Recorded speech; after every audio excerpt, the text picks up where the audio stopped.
ఇక బీజేపీ వాళ్ళు పాపం వాళ్ళైతే ఇంకా హంతకుడే మళ్ళీ సావుకాడికి వచ్చి ఏడ్చినట్టుంటే వాళ్ళ ముచ్చట. ఏదో నీకు మాట్లాడలేదు అన్నారు పిల్లగాడు చంద్రగుప్త ఛానల్ అని. బండి సంజయ్కి మాట్లాడరాలేదు అన్నాడు.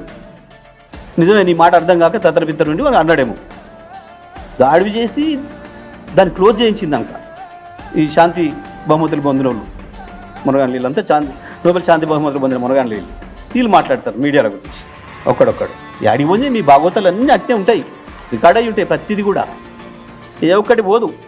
ఇవాళ దేశంలో అప్రకటిత ఎమర్జెన్సీ కొనసాగిస్తున్నావు, ఒక్క మీడియా రాయదు.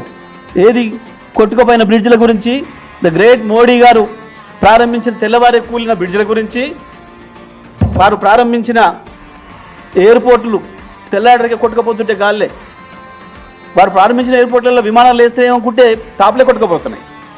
ఆ బీజేపీ నాయకులు మాట్లాడుతుంటే కాళేశ్వరం గురించి. పాపం పాత రైల్వే స్టేషన్ బాగు చేసి మళ్ళీ ప్రారంభం చేసి పదవి నిలబడలే. సంవత్సరాల కాలంగా కాళేశ్వరం మాట్లాడాను.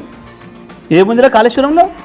ఒక పిల్లర్ కొంగితే ఎన్ని ప్రాజెక్టులు కొట్టుకపోతున్నాయి, ఎన్ని వంతెనలు పూలు ఎంతమంది చేస్తున్నారు మీ రాష్ట్రాలలో మీరు వెళ్తున్న చోట. తీద్దామా లెక్క?